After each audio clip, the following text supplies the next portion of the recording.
The Adventures of Tom Sawyer by Mark Twain. To my wife, this book is affectionately dedicated.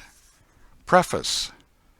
Most of the adventures recorded in this book really occurred. One or two were experiences of my own, the rest those of boys who were schoolmates of mine. Huck Finn is drawn from life, Tom Sawyer also, but not from an individual. He is a combination of the characteristics of three boys whom I knew, and therefore belongs to the composite order of architecture. The odd superstitions touched upon were all prevalent among children and slaves in the West at the period of this story, that is to say 30 or 40 years ago. Although my book is intended mainly for the entertainment of boys and girls, I hope it will not be shunned by men and women on that account, for part of my plan has been to try to pleasantly remind adults of what they once were themselves, and of how they felt and thought and talked, and what queer enterprises they sometimes engaged in. The author, Hartford, 1876. Chapter 1. Tom. No answer. Tom. No answer. What's gone with that boy, I wonder? You, Tom! No answer. The old lady pulled her spectacles down and looked over them about the room. Then she put them up and looked out under them. She seldom or never looked through them, for so small a thing as a boy. They were her state pair, the pride of her heart, and were built for style, not service. She could have seen through a pair of stove-lids just as well. She looked perplexed for a moment, and then said, not fiercely, but still loud enough for the furniture to hear, "Well, I lay if I get hold of you, I'll—" She did not finish, for by this time she was bending down and punching under the bed with a broom, and so she needed breath to punctuate the punches with. She resurrected nothing but the cat. "I never see the beat of that boy." She went to the open door and stood in it, and looked out among the tomato vines and jimpson weeds that constituted the garden. No Tom. So she lifted up her voice at an angle calculated for distance, and shouted, "You, Tom!" There was a slight noise behind her, and she turned just in time to seize a small boy by the slack of his roundabout and arrest his flight. "There! I might 'a' thought of that closet. What you been doing in there?" "Nothing." "Nothing? Look at your hands, and look at your mouth. What is that truck?" "I don't know, Aunt." "Well, I know. It's jam, that's what it is. 40 times I've said if you didn't let that jam alone, I'll skin you. Hand me that switch." The switch hovered in the air. The peril was desperate. "My, look behind you, Aunt!" The old lady whirled round and snatched her skirts out of danger. The lad fled on the instant, scrambled up the high board fence, and disappeared over it. His Aunt Polly stood surprised a moment, and then broke into a gentle laugh. "Hang that boy! Can't I never learn anything? Ain't he played me tricks enough like that for me to be looking out for him by this time? But old fools is the biggest fools there is. Can't learn an old dog new tricks, as the saying is. But my goodness, he never plays them alike 2 days, and how is a body to know what's coming? He 'pears to know just how long he can torment me before I get my dander up, and he knows if he can make out to put me off for a minute or make me laugh, it's all down again, and I can't hit him a lick. I ain't doing my duty by that boy, and that's the Lord's truth, goodness knows. Spare the rod and smile the child, as the good book says. I'm a laying up sin and suffering for us both, I know. He's full of the old scratch, but laws o' me, he's my own dead sister's boy, poor thing, and I ain't got the heart to lash him somehow. Every time I let him off, my conscience does hurt me so, and every time I hit him, my old heart most breaks. Well, well, a man that is born of a woman is of few days and full of trouble, as the Scripture says, and I reckon it's so. He'll play hooky this evening. That's southwestern for afternoon. And I'll just be obleeged to make him work tomorrow to punish him. It's mighty hard to make him work Saturdays when all the boys is having holiday, but he hates work more than he hates anything else, and I've got to do some of my duty by him, or I'll be the ruination of the child." Tom did play hooky, and he had a very good time. He got back home barely in season to help Jim, the small colored boy, saw next day's wood, and split the kindling before supper. At least he was there in time to tell his adventures to Jim, while Jim did three-fourths of the work. Tom's younger brother, or rather half-brother, Sid, was already through with his part of the work, picking up chips, for he was a quiet boy and had no adventurous, troublesome ways. While Tom was eating his supper and stealing sugar as opportunity offered, Aunt Polly asked him questions that were full of guile and very deep, for she wanted to trap him into damaging revealments. Like many other simple-hearted souls, it was her pet vanity to believe she was endowed with a talent for dark and mysterious diplomacy, and she loved to contemplate her most transparent devices as marvels of low cunning. Said she, "Tom, it was middling warm in school, wasn't it?" "Yes'm."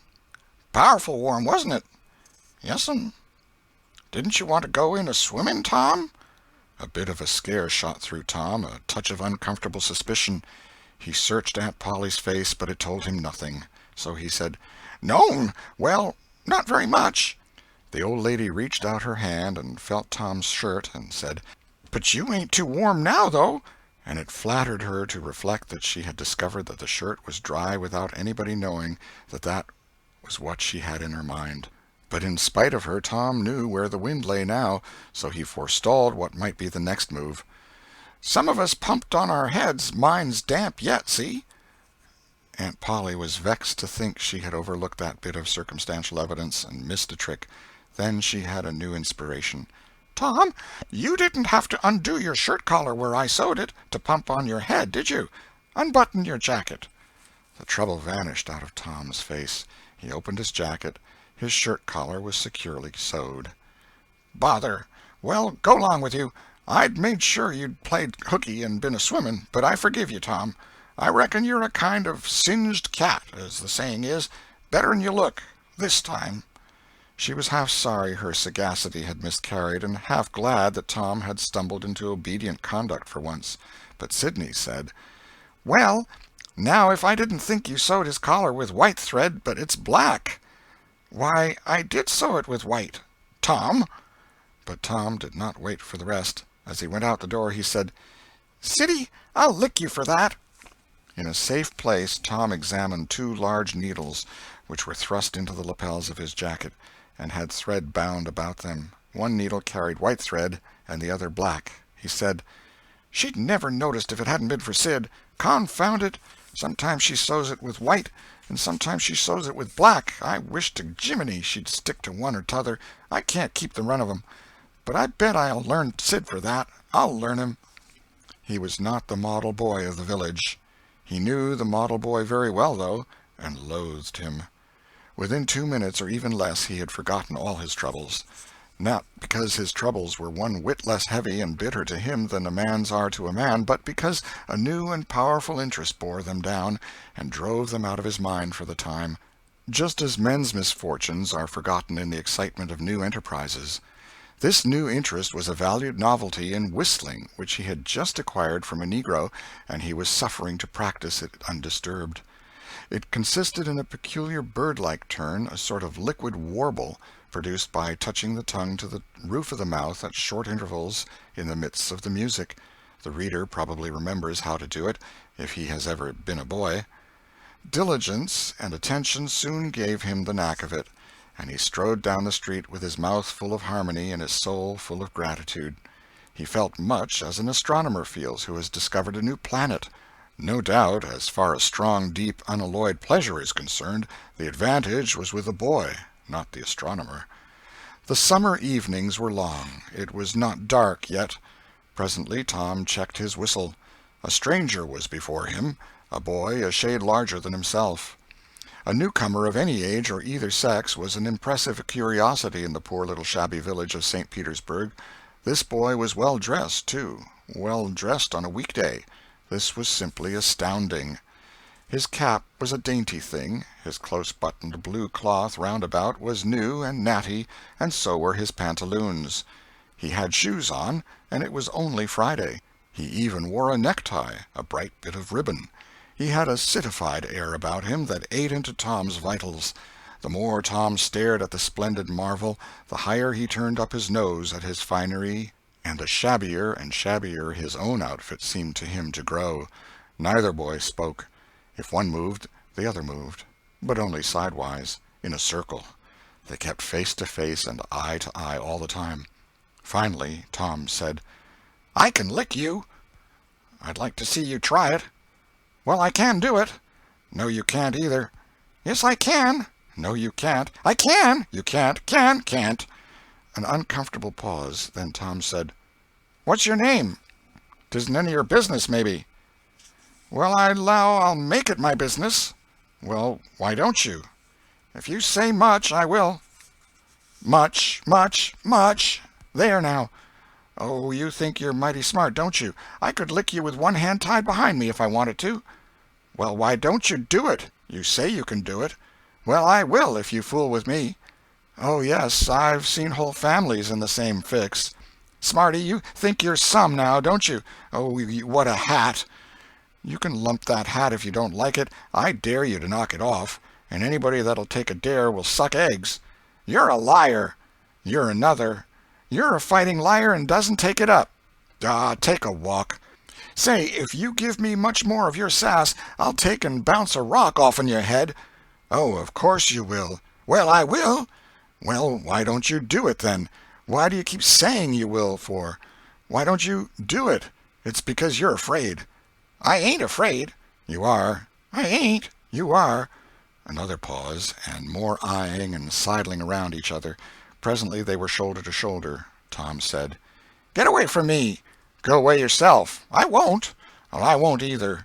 So they stood, each with a foot placed at an angle as a brace, and both shoving with might and main and glowering at each other with hate. But neither could get an advantage. After struggling till both were hot and flushed, each relaxed his strain with watchful caution, and Tom said, "You're a coward and a pup. I'll tell my big brother on you, and he can thrash you with his little finger, and I'll make him do it, too." "What do I care for your big brother? I've got a brother that's bigger than he is, and what's more, he can throw him over that fence, too." Both brothers were imaginary. "That's a lie." "Your saying so doesn't make it so." Tom drew a line in the dust with his big toe and said, "I dare you to step over that, and I'll lick you till you can't stand up. Anybody that'll take a dare will steal sheep." The new boy stepped over promptly and said, "Now you said you'd do it. Now let's see you do it." "Don't you crowd me, now. You better look out." "Well, you said you'd do it. Why don't you do it?" "By jingo, for 2 cents I will do it." The new boy took 2 broad coppers out of his pocket and held them out with derision. Tom struck them to the ground. In an instant both boys were rolling and tumbling in the dirt, gripped together like cats, and for the space of a minute they tugged and tore at each other's hair and clothes, punched and scratched each other's noses, and covered themselves with dust and glory. Presently the confusion took form, and through the fog of battle Tom appeared, seated astride the new boy, and pounding him with his fists. "Holler 'nuff," said he. The boy only struggled to free himself. He was crying, mainly from rage. "Holler 'nuff," and the pounding went on. At last the stranger got out a smothered "'Nuff," and Tom led him up and said, "Now that'll learn you. Better look out who you're fooling with next time." The new boy went off brushing the dust from his clothes, sobbing, snuffling, and occasionally looking back and shaking his head and threatening what he would do to Tom the next time he caught him out, to which Tom responded with jeers and started off in a high feather, and as soon as his back was turned the new boy snatched up a stone, threw it, and hit him between the shoulders, and then turned tail and ran like an antelope. Tom chased the traitor home, and thus found out where he lived. He then held a position at the gate for some time, daring the enemy to come outside, but the enemy only made faces at him through the window and declined. At last the enemy's mother appeared, and called Tom a bad, vicious, vulgar child, and ordered him away. So he went away, but he said he 'lowed to lay for that boy. He got home pretty late that night, and when he climbed cautiously in at the window he uncovered an ambuscade in the person of his aunt. And when she saw the state his clothes were in, her resolution to turn his Saturday holiday into captivity at hard labor became adamantine in its firmness. Chapter 2. The Glorious Whitewasher.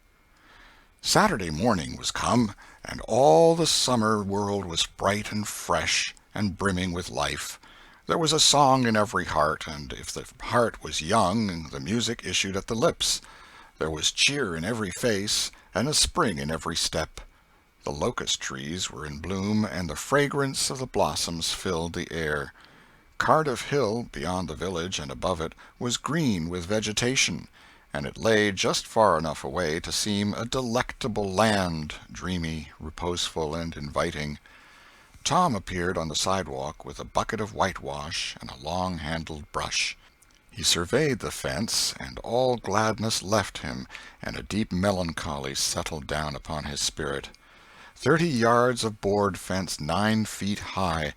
Life to him seemed hollow, and existence but a burden. Sighing, he dipped his brush and passed it along the topmost plank, repeated the operation, did it again, compared the insignificant whitewashed streak with the far-reaching continent of unwhitewashed fence, and sat down on a tree-box discouraged. Jim came skipping out at the gate with a tin pail and singing "Buffalo Gals." Bringing water from the town pump had always been hateful work in Tom's eyes before, but now it did not strike him so. He remembered that there was company at the pump. White, mulatto, and Negro boys and girls were always there waiting their turns, resting, trading playthings, quarreling, fighting, skylarking.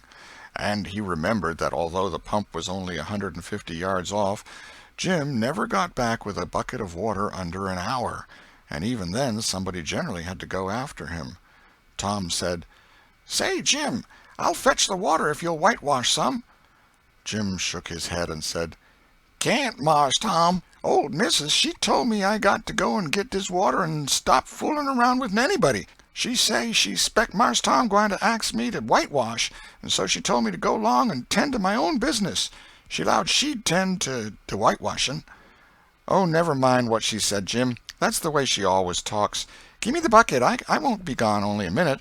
She won't ever know." "Oh, I dasn't, Mars Tom. Old missus, she'd take and tar the head off'n me. 'Deed she would." She never licks anybody. Whacks 'em over the head with her thimble, and who cares for that, I'd like to know. She talks awful, but talk don't hurt. Anyways, it don't if she don't cry. Jim, I'll give you a marvel. I'll give you a white alley."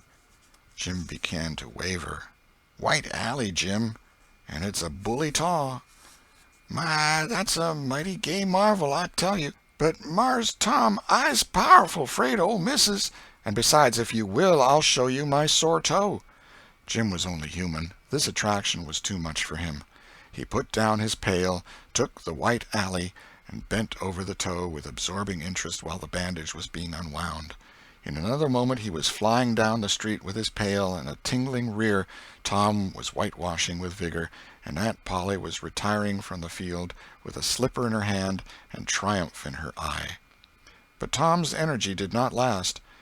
He began to think of the fun he had planned for this day, and his sorrows multiplied. Soon the free boys would come tripping along on all sorts of delicious expeditions, and they would make a world of fun of him for having to work. The very thought of it burnt him like fire. He got out his worldly wealth and examined it. Bits of toys, marbles, and trash. Enough to buy an exchange of work, maybe, but not half enough to buy so much as half an hour of pure freedom. So he returned his straitened means to his pocket and gave up the idea of trying to buy the boys. At this dark and hopeless moment an inspiration burst upon him, nothing less than a great, magnificent inspiration. He took up his brush and went tranquilly to work. Ben Rogers hove in sight presently, the very boy of all boys, whose ridicule he had been dreading. Ben's gait was the hop, skip, and jump, proof enough that his heart was light and his anticipations high. He was eating an apple, and giving a long, melodious whoop at intervals, followed by a deep-toned ding-dong-dong, ding-dong-dong, for he was personating a steamboat. As he drew near, he slackened speed, took the middle of the road, leaned far over to starboard, and rounded to, ponderously and with laborious pomp and circumstance, for he was personating the big Missouri, and considered himself to be drawing 9 feet of water. He was boat and captain and engine bells combined, so he had to imagine himself standing on his own hurricane deck giving the orders and executing them. "Stop her, sir! ting-a-ling-ling. The headway ran almost out, and he drew up slowly towards the sidewalk. Ship up to back, ting-a-ling-ling. His arms straightened and stiffened down his sides. Set her back on the starboard, ting-a-ling-a-ling. Chow, chow, chow, chow. His right hand, meantime, described stately circles, for it was representing a 40-foot wheel. Let her go back on the larboard, ting-a-ling-a-ling. Chow, chow, chow. The left hand began to describe circles. Stop the starboard, ting-a-ling-ling. Stop the larboard. Come ahead on the starboard. Stop her. Let her outside. Turn her over slow. Ting-a-ling. Chow, chow, chow. Get out that headline. Lively now. Come out of there with your spring line. What are you about there? Take up a turn that stump with the bright of it. Stand by that stage. Now let her go. Done with the engine, sir. Ting-a-ling-ling. Sht, sht, sht.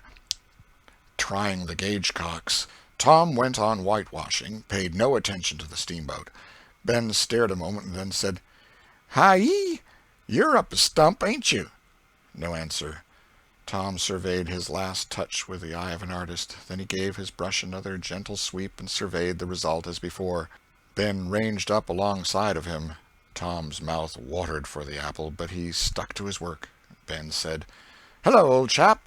You got to work, hey? Tom wheeled suddenly and said, Why, it's you, Ben.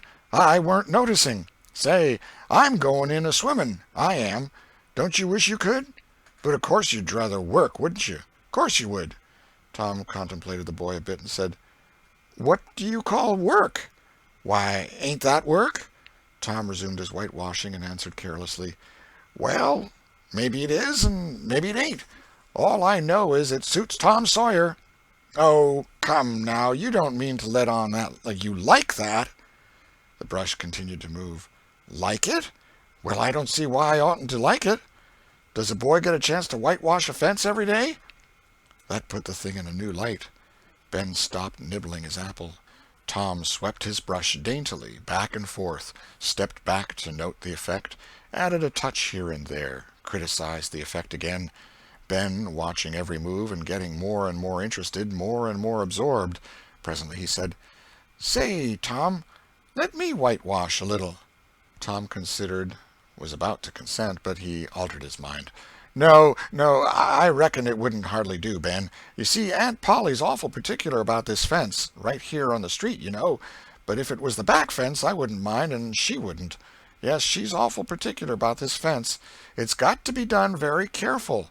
I reckon there ain't one boy in 1,000, maybe 2,000, that can do it the way it's got to be done. No, is that so?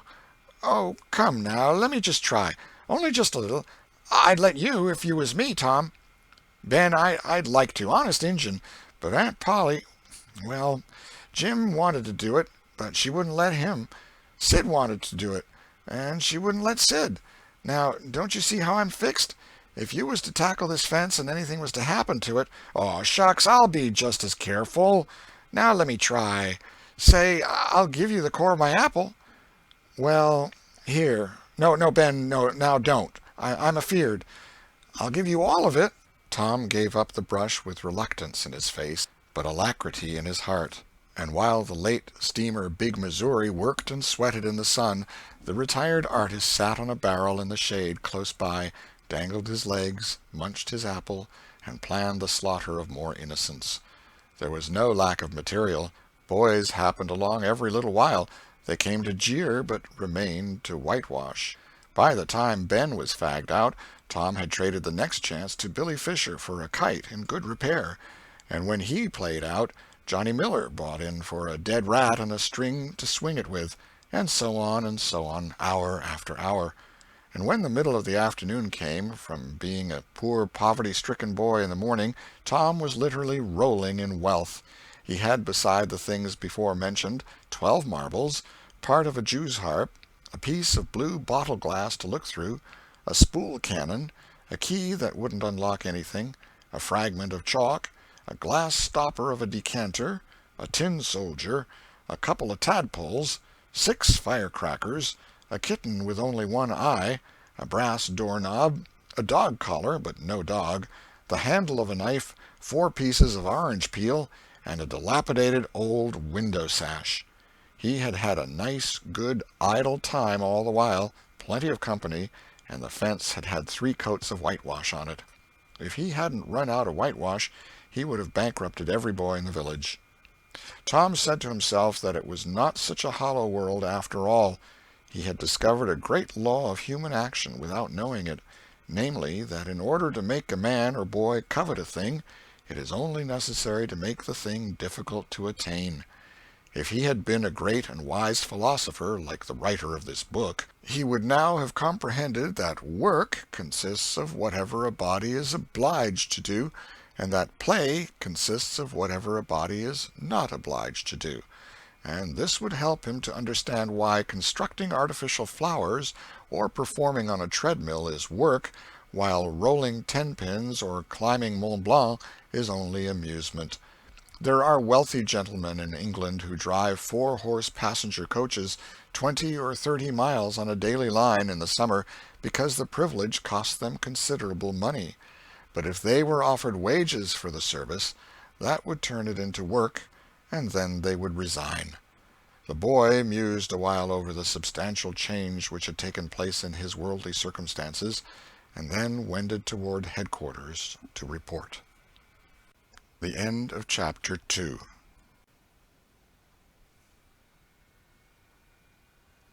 Chapter 3. Busy at War and Love. Tom presented himself before Aunt Polly, who was sitting by an open window in a pleasant rearward apartment which was bedroom, breakfast-room, dining-room, and library combined. The balmy summer air, the restful quiet, the odor of the flowers, and the drowsing murmur of the bees had had their effect, and she was nodding over her knitting, for she had no company but the cat, and it was asleep in her lap. Her spectacles were propped up on her gray head for safety. She had thought that of course Tom had deserted long ago, and she wondered at seeing him place himself in her power again in this intrepid way. He said, "Mayn't I go and play now, Aunt?" "What, already? How much have you done?" "It's all done, Aunt." "Tom, don't lie to me. I can't bear it." "I ain't, Aunt. It is all done." Aunt Polly placed small trust in such evidence. She went out to see for herself, and she would have been content to find 20% of Tom's statement true. When she found the entire fence whitewashed, and not only whitewashed but elaborately coated and recoated, and even a streak added to the ground, her astonishment was almost unspeakable. She said, "Well, I never! There's no getting round it. You can work when you're a mind to, Tom." And then she diluted the compliment by adding, "But it's powerful seldom you're a mind to, I'm bound to say. Well, go along and play, but mind you get back sometime in the week, or I'll tan you." She was so overcome by the splendor of his achievement that she took him into the closet and selected a choice apple and delivered it to him, along with an improving lecture upon the added value and flavor a treat took to itself when it came without sin through virtuous effort. And while she closed with a happy scriptural flourish, he hooked a doughnut. Then he skipped out and saw Sid just starting up the outside stairway that led to the back rooms on the second floor. Clods were handy, and the air was full of them in a twinkling. They raged around Sid like a hailstorm, and before Aunt Polly could collect her surprised faculties and sally to the rescue, 6 or 7 clods had taken personal effect, and Tom was over the fence and gone. There was a gate, but as a general thing he was too crowded for time to make use of it. His soul was at peace now that he had settled with Sid for calling attention to his black thread and getting him into trouble. Tom skirted the block and came round into a muddy alley that led by the back of his aunt's cow-stable. He presently got safely beyond the reach of capture and punishment and hastened towards the public square of the village, where 2 military companies of boys had met for conflict, according to previous appointment. Tom was general of one of these armies, Joe Harper, a bosom friend, general of the other. These 2 great commanders did not condescend to fight in person, that being better suited to the still smaller fry, but sat together on an eminence and conducted the field operations by orders delivered through aide-de-camp. Tom's army won a great victory after a long and hard-fought battle. Then the dead were counted, prisoners exchanged, the terms of the next disagreement agreed upon, and the day for the necessary battle appointed, after which the armies fell into line and marched away, and Tom turned homeward alone. As he was passing by the house where Jeff Thatcher lived, he saw a new girl in the garden, a lovely little blue-eyed creature with yellow hair plaited into two long tails, white summer frock, and embroidered pantalettes. The fresh-crowned hero fell without firing a shot. A certain Amy Lawrence vanished out of his heart and left not even a memory of herself behind. He had thought he loved her to distraction. He had regarded his passion as adoration, and behold, it was only a poor little evanescent partiality. He had been months winning her. She had confessed hardly a week ago. He had been the happiest and the proudest boy in the world only 7 short days, and here in one instant of time she had gone out of his heart like a casual stranger whose visit is done. He worshipped this new angel with furtive eye, till he saw that she had discovered him. Then he pretended he did not know she was present, and began to show off in all sorts of absurd boyish ways in order to win her admiration. He kept up this grotesque foolishness for some time, but by and by, while he was in the midst of some dangerous gymnastic performances, he glanced aside and saw that the little girl was wending her way toward the house. Tom came up to the fence and leaned on it, grieving and hoping she would tarry yet a while longer. She halted a moment on the steps and then moved toward the door. Tom heaved a great sigh as she put her foot on the threshold. But his face lit up right away, for she tossed a pansy over the fence a moment before she disappeared. The boy ran around and stopped within a foot or two of the flower, and then shaded his eyes with his hand and began to look down street as if he had discovered something of interest going on in that direction. Presently he picked up a straw and began trying to balance it on his nose, with his head tilted far back. And as he moved from side to side in his efforts, he edged nearer and nearer toward the pansy. Finally his bare foot rested upon it, his pliant toes closed upon it, and he hopped away with the treasure and disappeared round the corner. But only for a minute, only while he could button the flower inside his jacket, next his heart, or next his stomach, possibly, for he was not much posted in anatomy, and not hypercritical anyway. He returned now and hung about the fence till nightfall, showing off as before, but the girl never exhibited herself again, though Tom comforted himself a little with the hope that she had been near some window meantime and been aware of his attentions. Finally he rode home reluctantly, with his poor head full of visions. All through supper his spirits were so high that his aunt wondered what had got into the child. He took a good scolding about clodding Sid, and did not seem to mind it in the least. He tried to steal sugar under his aunt's very nose, and got his knuckles rapped for it. He said, "Aunt, you don't whack Sid when he takes it." "Well, Sid don't torment a body the way you do. You'd be always into that sugar if I warn't watching you." Presently she stepped into the kitchen, and Sid, happy in his immunity, reached for the sugar bowl, a sort of glorying over Tom which was well nigh unbearable. But Sid's fingers slipped, and the bowl dropped and broke. Tom was in ecstasies. In such ecstasies that he even controlled his tongue and was silent. He said to himself that he would not speak a word, even when his aunt came in, but would sit perfectly still till she asked who did the mischief, and then he would tell, and there would be nothing so good in the world as to see that pet model catch it.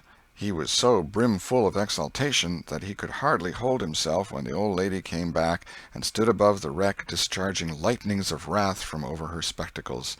He said to himself, "Now it's coming," and the next instant he was sprawling on the floor. The potent palm was uplifted to strike again when Tom cried out, "Hold on now, what are you belting me for? Sid broke it." Aunt Polly paused, perplexed, and Tom looked for healing pity. But when she got her tongue again, she only said, "Humph! Well, you didn't get a lick amiss, I reckon. You been into some other audacious mischief when I wasn't around, like enough." Then her conscience reproached her, and she yearned to say something kind and loving, but she judged that this would be construed into a confession that she had been in the wrong, and discipline forbade that. So she kept silence, and went about her affairs with a troubled heart. Tom sulked in a corner and exulted his woes. He knew that in her heart his aunt was on her knees to him, and he was morosely gratified by the consciousness of it. He would hang out no signals. He would take notice of none. He knew that a yearning glance fell upon him now and then through a film of tears, but he refused recognition of it. He pictured himself lying sick unto death, and his aunt bending over him, beseeching one little forgiving word, but he would turn his face to the wall and die with that word unsaid. Ah, how would she feel then? And he pictured himself brought home from the river, dead, with his curls all wet and his sore heart at rest. How she would throw herself upon him, and how her tears would fall like rain, and her lips pray God to give her back her boy, and she would never, never abuse him any more. But he would lie there, cold and white, and make no sign, a poor little sufferer whose griefs were at an end. He so worked upon his feelings with the pathos of these dreams that he had to keep swallowing, he was so like to choke, and his eyes swam in a blur of water which overflowed when he winked, and ran down and trickled from the end of his nose. And such a luxury to him was this petting of his sorrows that he could not bear to have any worldly cheeriness or any grating delight intrude upon it. It was too sacred for such contact, and so, presently, when his cousin Mary danced in, all alive with the joy of seeing home again after an age-long visit of 1 week to the country, he got up and moved in clouds and darkness out at one door as she brought song and sunshine in at the other. He wandered far from the accustomed haunts of boys, and sought desolate places that were in harmony with his spirit. A log raft in the river invited him, and he seated himself on its outer edge and contemplated the dreary vastness of the stream, wishing the while that he could only be drowned, all at once and unconsciously, without undergoing the uncomfortable routine devised by nature. Then he thought of his flower. He got it out, rumpled and wilted, and it mightily increased his dismal felicity. He wondered if she would pity him if she knew. Would she cry, and wish that she had a right to put her arms round his neck and comfort him? Or would she turn coldly away like all the hollow world? This picture brought such an agony of pleasurable suffering that he worked it over and over again in his mind, and set it up in new and varied lights till he wore it threadbare. At last he rose up sighing, and departed in the darkness. About 9:30 or 10 o'clock he came along the deserted street to where the adored unknown lived. He paused a moment. No sound fell upon his listening ear. A candle was casting a dull glow upon the curtain of a second-story window. Was the sacred presence there? He climbed the fence, threaded his stealthy way through the plants, till he stood under that window. He looked up at it long and with emotion. Then he laid him down on the ground under it, disposing himself upon his back, with his hands clasped upon his breast and holding his poor wilted flower.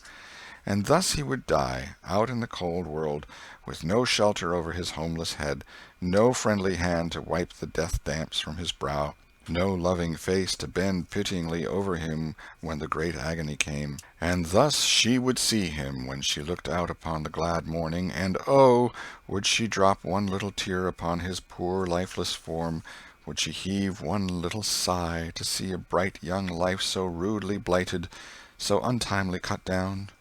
The window went up, a maidservant's discordant voice profaned the holy calm, and a deluge of water drenched the prone martyr's remains. The strangling hero sprang up with a relieving snort. There was a whiz as of a missile in the air, mingled with a murmur of a curse, a sound as of shivering glass followed, and a small vague form went over the fence and shot away in the gloom. Not long after, as Tom, all undressed for bed, was surveying his drenched garments by the light of a tallow-dip, Sid woke up.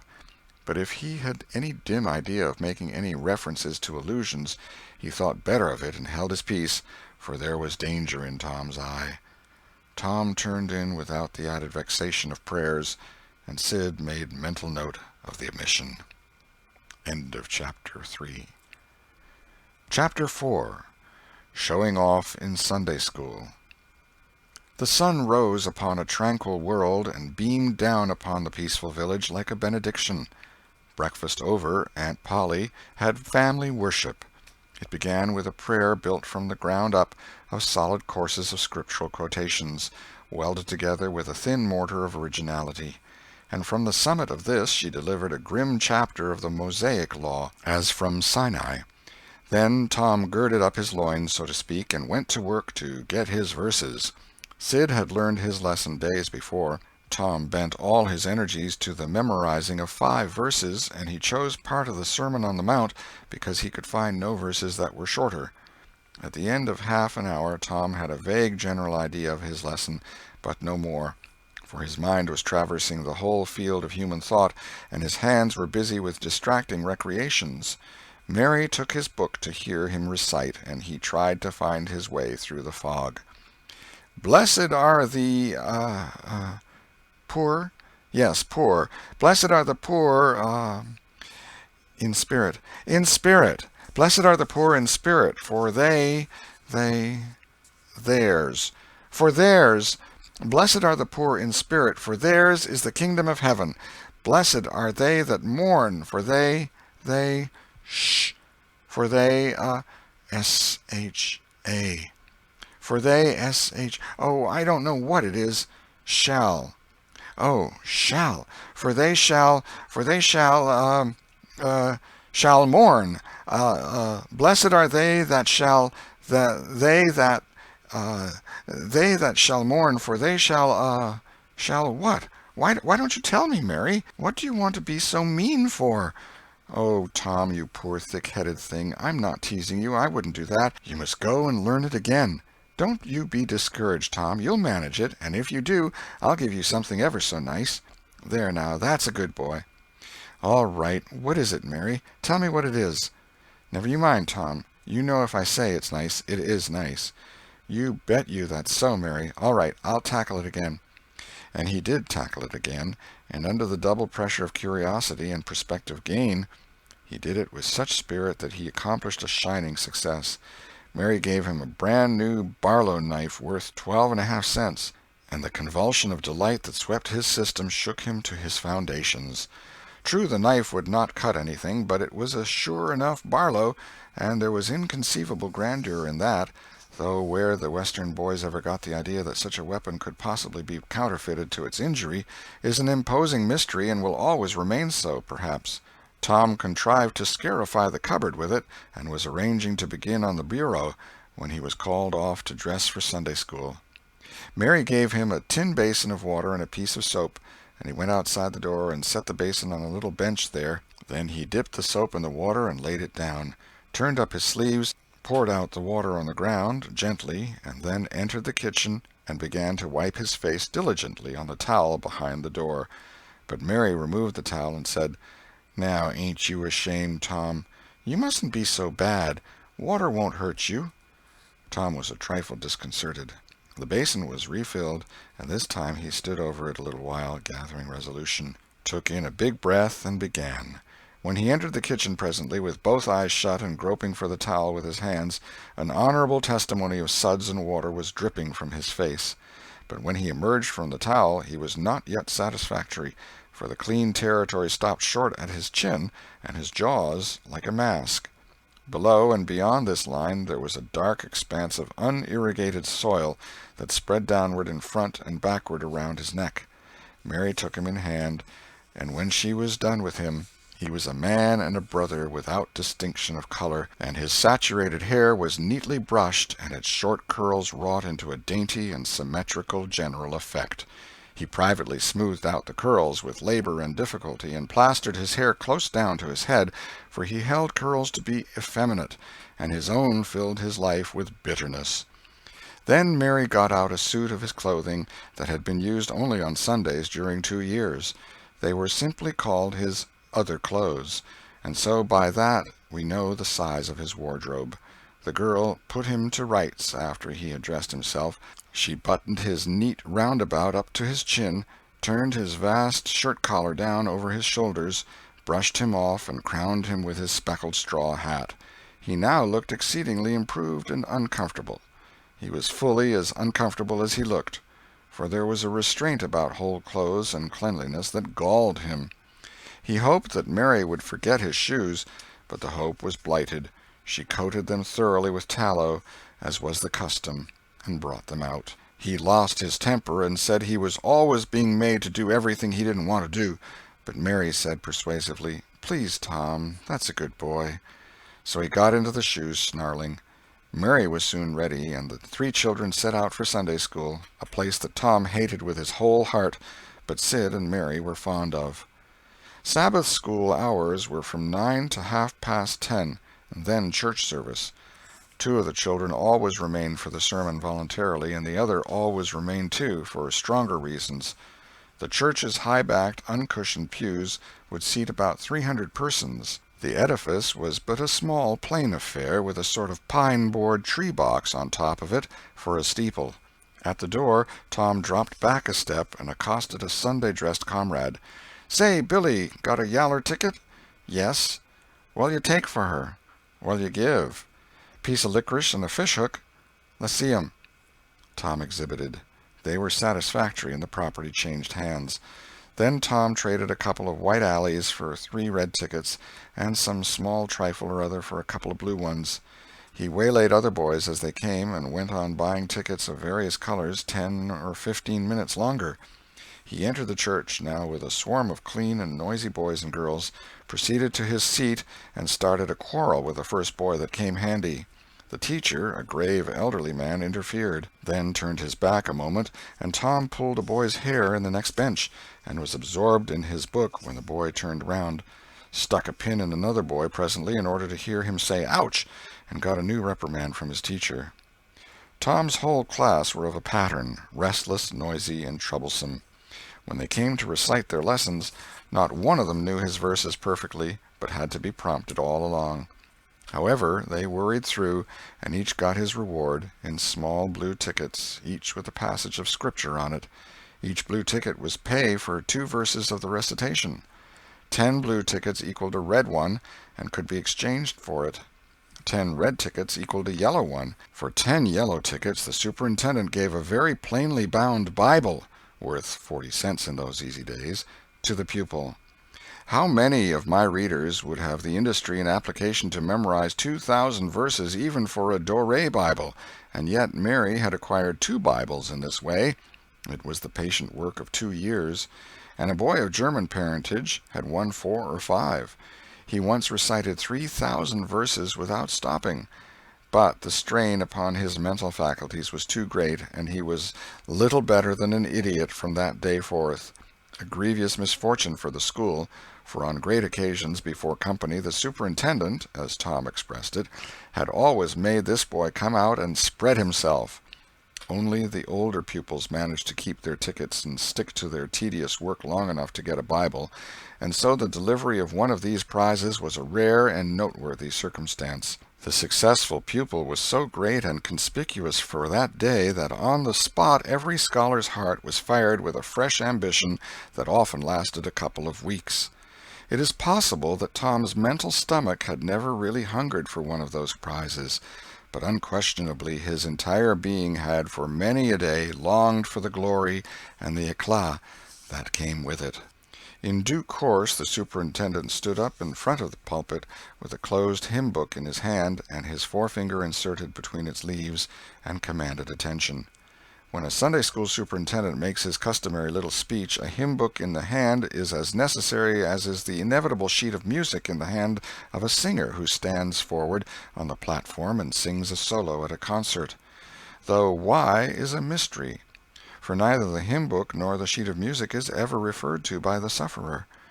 This superintendent was a slim creature of 35, with a sandy goatee and short sandy hair. He wore a stiff standing collar whose upper edge almost reached his ears, and whose sharp points curved forward abreast the corners of his mouth, a fence that compelled a straight look-out ahead, and a turning of the whole body when a side view was required. His chin was propped on a spreading cravat, which was as broad and as long as a bank-note, and had fringed ends. His boot-toes were turned sharply up, in the fashion of the day, like sleigh-runners, an effect patiently and laboriously produced by the young men by sitting with their toes pressed against a wall for hours together. Mr. Walters was very earnest of mien, and very sincere and honest at heart. and he held sacred things and places in such reverence, and so separated them from worldly matters, that unconsciously to himself his Sunday-school voice had acquired a peculiar intonation which was wholly absent on weekdays. He began after this fashion: "Now, children, I want you all to sit up just as straight and pretty as you can and give me all your attention for a minute or two. There, that is it. That is the way good little boys and girls should do. I see one little girl who is looking out of the window. I am afraid she thinks I am out there somewhere, perhaps up in one of the trees making a speech to the little birds." Applausive titter. "I want to tell you how good it makes me feel to see so many bright, clean little faces assembled in a place like this, learning to do right and be good," and so forth and so on. It is not necessary to set down the rest of the oration. It was of a pattern which does not vary, and so it is familiar to us all. The latter third of the speech was marred by the resumption of fights and other recreations among certain of the bad boys, and by fidgetings and whisperings that extended far and wide, washing even to the bases of isolated and incorruptible rocks like Sid and Mary. But now every sound ceased suddenly, with the subsidence of Mr. Walters's voice, and the conclusion of the speech was received with a burst of silent gratitude. A good part of the whispering had been occasioned by an event which was more or less rare, the entrance of visitors. Lawyer Thatcher, accompanied by a very feeble and aged man, a fine, portly, middle-aged gentleman with iron-gray hair, and a dignified lady who was doubtless the latter's wife. The lady was leading a child. Tom had been restless and full of chafings and repinings, conscience-smitten too. He could not meet Amy Lawrence's eye, he could not brook her loving gaze. But when he saw this small newcomer his soul was all ablaze with bliss in a moment. The next moment he was showing off with all his might, cuffing boys, pulling hair, making faces, in a word, using every art that seemed likely to fascinate a girl and win her applause. His exaltations had but one alloy, the memory of his humiliation in this angel's garden, and that record in sand was fast washing out under the waves of happiness that were sweeping over it now. The visitors were given the highest seat of honor, and as soon as Mr. Walters's speech was finished he introduced them to the school. The middle-aged man turned out to be a prodigious personage, no less a one than the county judge, altogether the most august creation these children had ever looked upon, and they wondered what kind of material he was made of, and they half wanted to hear him roar, and were half afraid he might, too. He was from Constantinople, 12 miles away, so he had traveled, and seen the world. These very eyes had looked upon the county courthouse, which was said to have a tin roof. The awe which these reflections inspired was attested by the impressive silences and the ranks of staring eyes. This was the great Judge Thatcher, brother of their own lawyer. Jeff Thatcher immediately went forward to be familiar with the great man and be envied by the school. It would have been music to his soul to hear the whisperings, "Look at him, Jim, he's a-going up there. Say, look, he's a-going to shake hands with him. He is shaking hands with him. By jings, don't you wish you was Jeff?" Mr. Walters fell to showing off, with all sorts of official bustlings and activities, giving orders and delivering judgments, discharging directions here, there, everywhere that he could find a target. The librarian showed off, running hither and thither with his arms full of books, and making a deal of the splutter and fuss that insect authority delights in.